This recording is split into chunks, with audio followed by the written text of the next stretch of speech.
Hello, everybody, and welcome back to Inside Update. This is a show brought to you by InsideInvestigator.org. We're a nonprofit newsroom where we do investigative journalism to root out corruption in the state of Connecticut.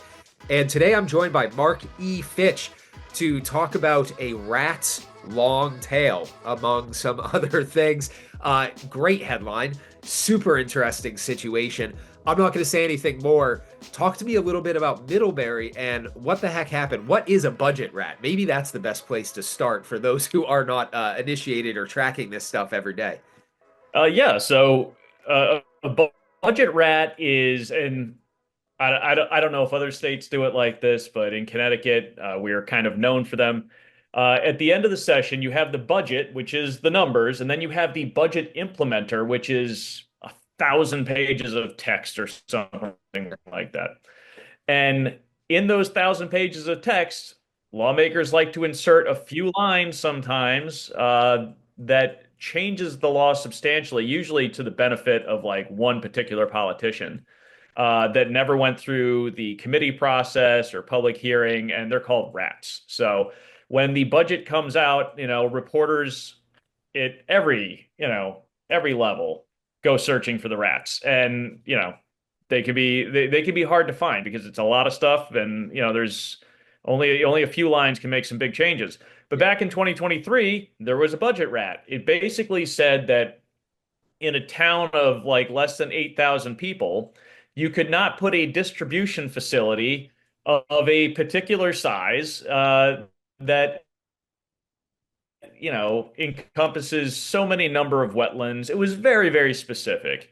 And it was specific to the town of Middlebury, which is a suburb outside of Waterbury. It is a small, wealthy town.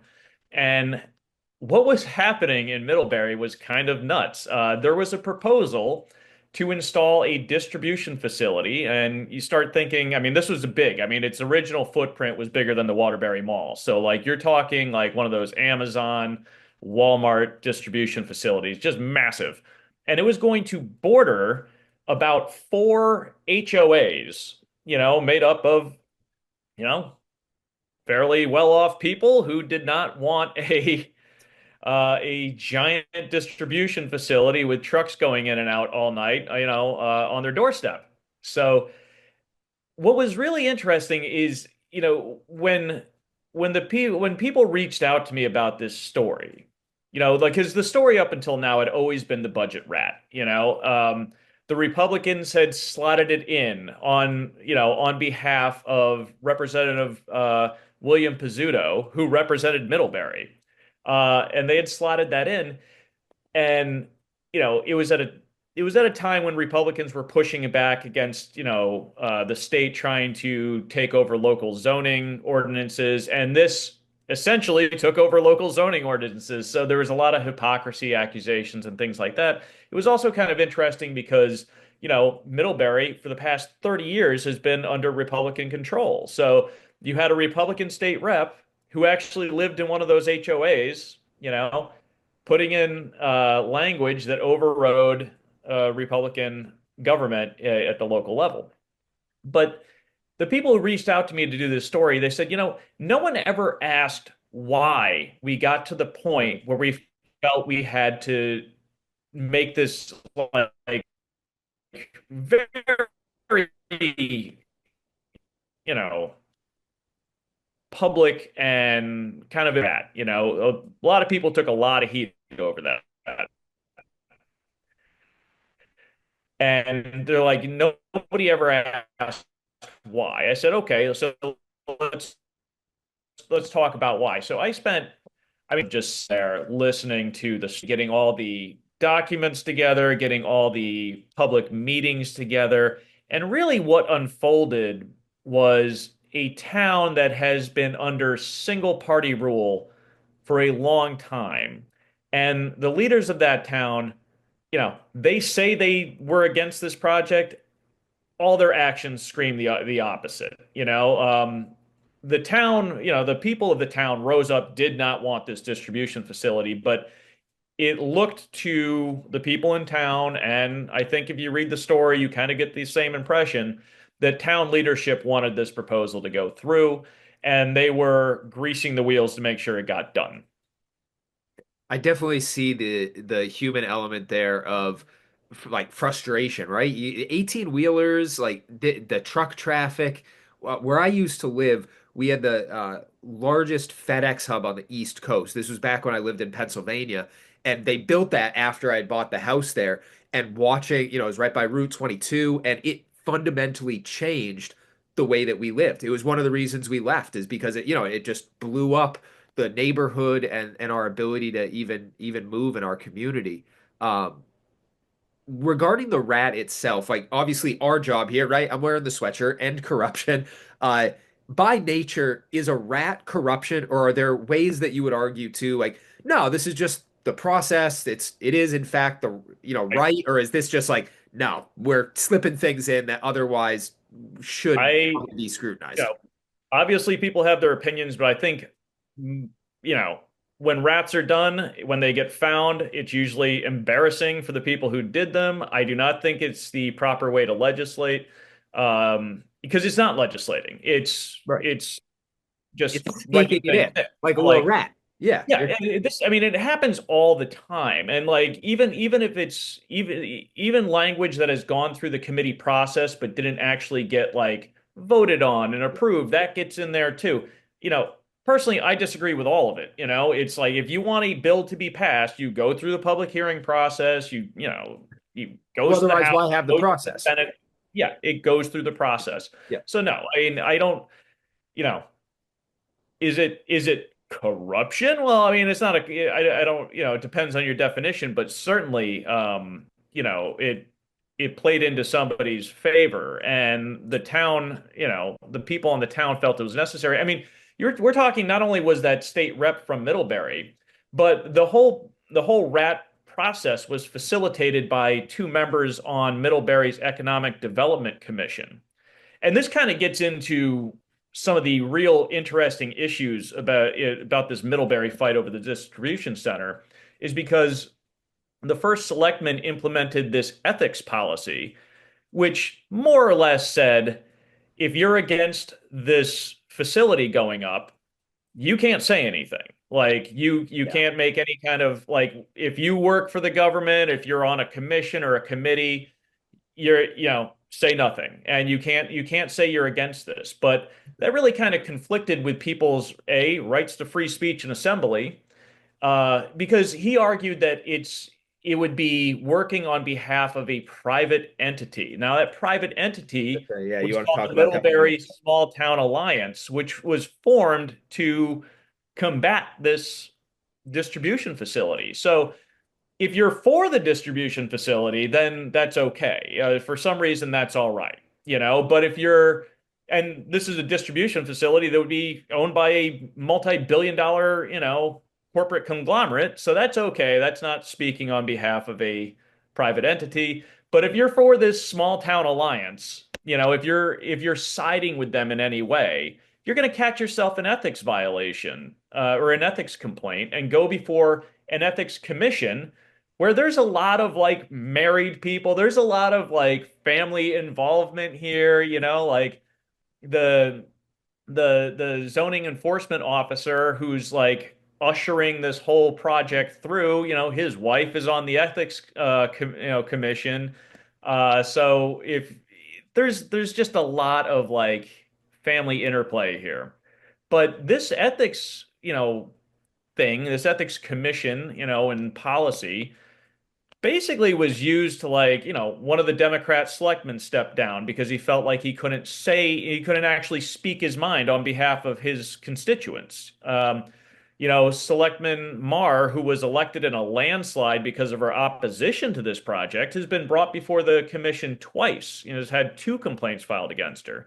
A member of the conservation and I think it's the conservation committee, she had an ethics complaint brought against her just for voting against, appealing the project.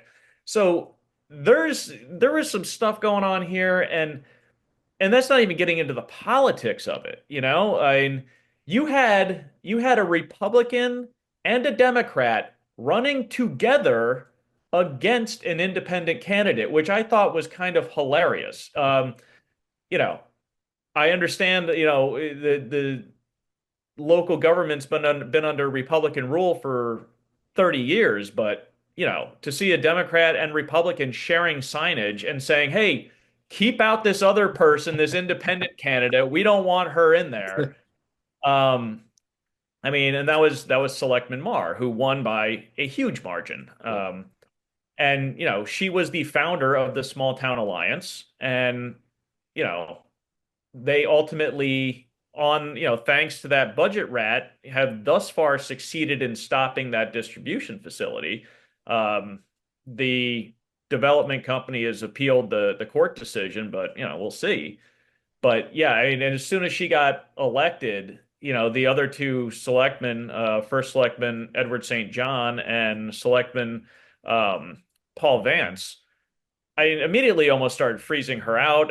Clearly, we're not happy. I mean, it was described as like a disaster, the fact that she was elected, which I don't know. How are you supposed to like work together as a government if you're, treating somebody who is duly elected by a large margin, of your constituents in such a manner? So, yeah, the whole thing was just fascinating. Well, it struck me too, you did a really good job with this, showing how kind of the interplay between the, weaponization or roadblocks or gatekeeping, maybe gate tending is a better way to say this, because it's not just shutting the gate, it's kind of letting some people have decision-making power and locking out others, especially, voters, like you said, landslide victory. Yeah, all right, we don't really like the way that the voters decided though, so we're gonna create these different structures to make it happen. I mean, your ability to show the interplay between the two and kind of how that, the give and take between the state and the municipal level, I think it showed me a lot about some of the strengths of that system, but also some of the real risks that people have to deal with, because otherwise they really should be worried about getting steamrolled, kind of regardless of how they vote or how an election goes. It doesn't mean that you're actually gonna be able to work things out easily. Well, I mean, I think for the first selectman, he essentially shot himself in the foot with a lot of this stuff. I mean, both selectmen did, Vance and St. John, because Vance was a Democrat, and they have to have Democrat representation on the board of selectmen. Um, but he and the zoning enforcement officer, Kurt Bosco, Kurt Bosco was also the head of the Democratic town committee there. Uh, they both got like booted. A bunch, this distribution facility actually caused the resurgence of a strong Democrat Party in the town, because all the Democrats got together and said, "Hey, we feel like we're having the wool pulled over our eyes. Our Democrat candidate is running alongside the Republican. Our DTC chair is essentially ushering in this distribution facility that we don't want." And Yeah. so all the Democrats got together, voted themselves into power as for the Democratic Town Committee, and essentially gave Bosco and Vance like the boot. So there was the ramifications of this, and this all happened after the budget rat. Like the rat wasn't the end of the story; it just kept going. And like I said, it was the longest. It's probably think it's the longest story I've written for CII. One of, yeah. Yeah, and I kind of described it to you multiple times as my Tolstoy novel, because there's just so many different characters Yes. operating in this kind of closed system. Uh, and yeah, I was just like, I mean, I couldn't even get it all in there. I mean, there are more, there's more to be said. There are But things we've that I gotten could more tips. I mean, I know that some of them have Oh to do yeah. with things that you looked at, but like we have gotten emails and tips and Facebook comments, all these people reaching out saying, "Hey, did you also hear about these other three curveballs?" And you got to be sitting there saying, "Dude, I don't want to write 30,000 words on this. Like if we get into the novel, book publishing business, I'll let you know, but there's only so a part of our job truly is cutting back as hard as that is. Like we want it to be digestible for you, our dear readers out there.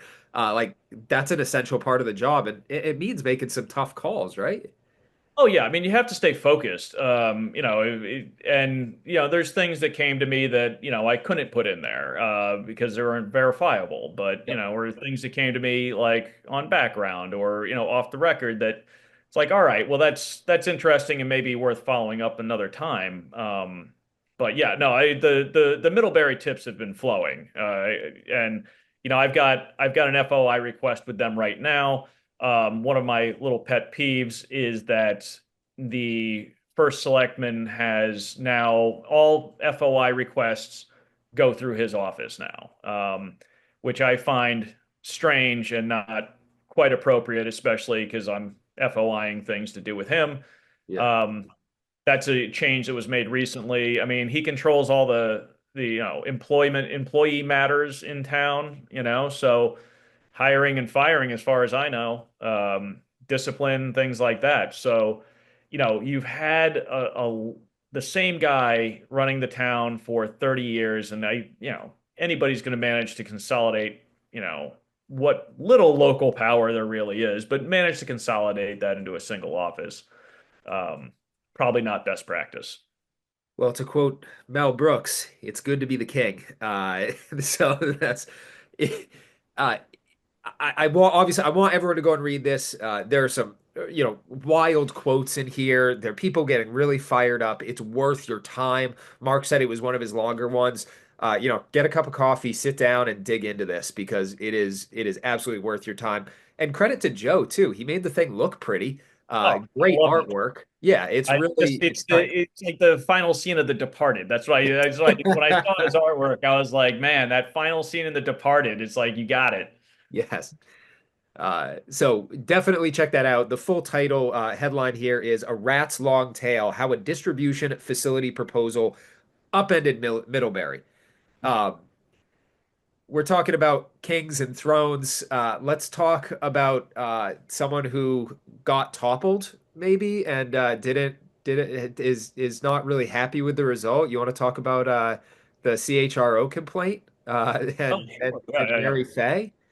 Yeah, so Just dig in. Yeah. no, Mary Fay is a known Republican name in Connecticut. I mean, she's run for Congress, she's run for state House of Representatives. Most recently, ran for state comptroller against Sean Scanlon, and obviously Scanlon won. I mean, she's served on briefly on some state authorities and things like that. But she's been a fixture in West Hartford Republican politics for over 10 years. She's on the town council there. But what's interesting, and this is, one of those instances where I get, documents delivered to me in a Stop and Shop parking lot, which to date is where I've received most documents is in Stop and Shop. We're not But sponsored. We'd love to be, but we're not sponsored by Stop and Shop.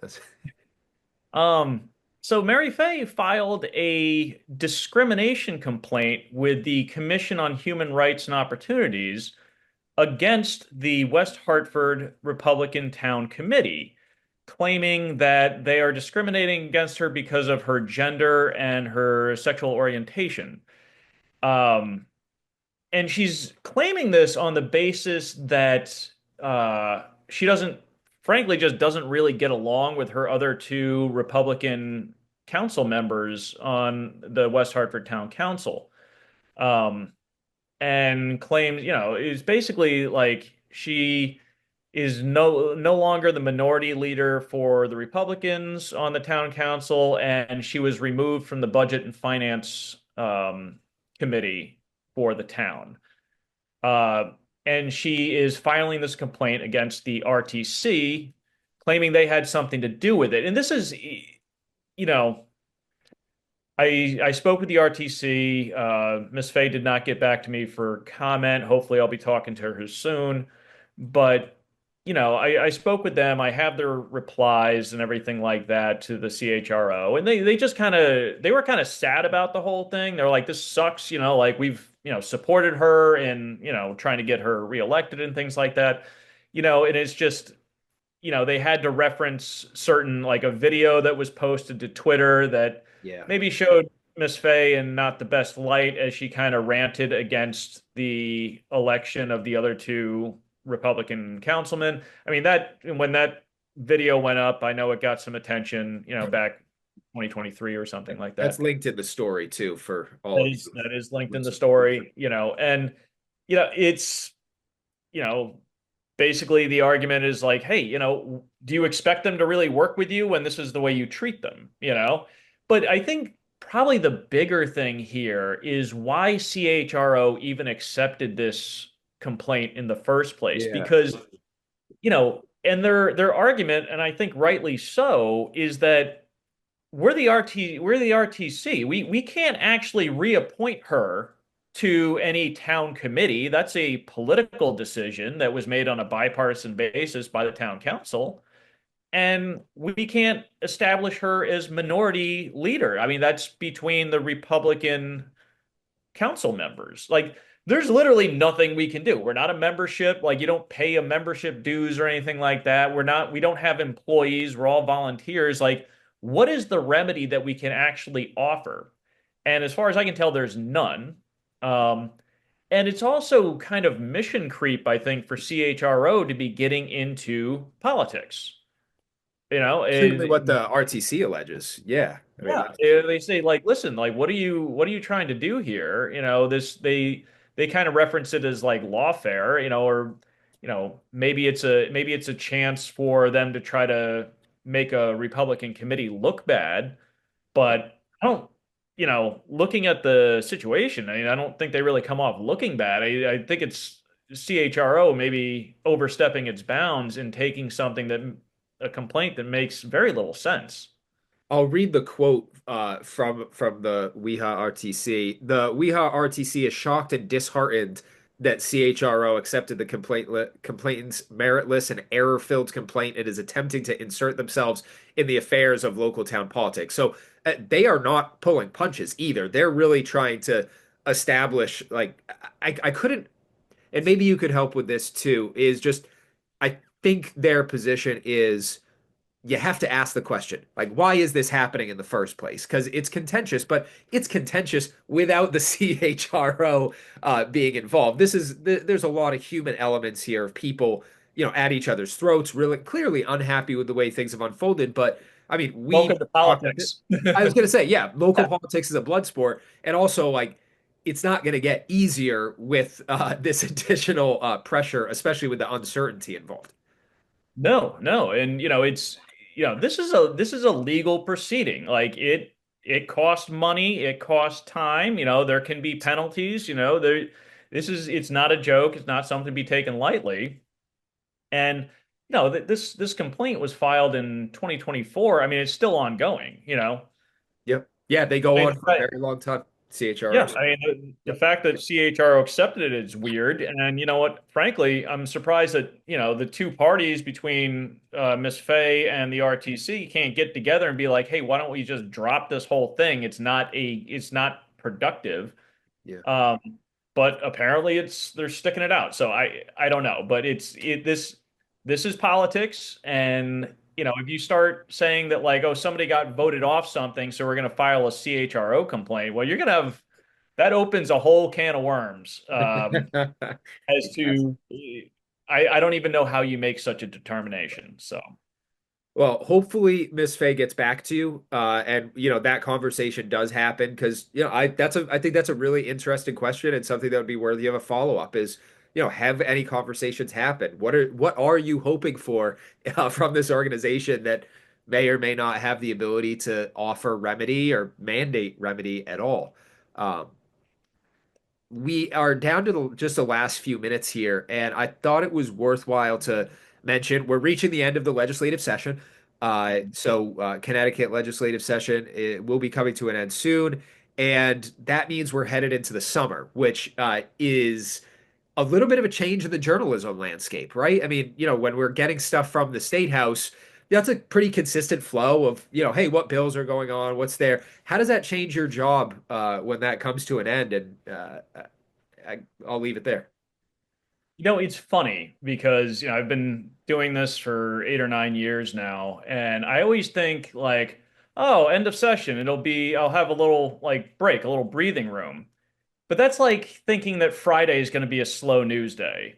It never is. And that's when stuff I don't know. Like in the past, it's like I'm like, oh, legislative session's over. Well, it's gonna be, dog days of summer, it's gonna be tough going. And then I end up like inundated. I don't know.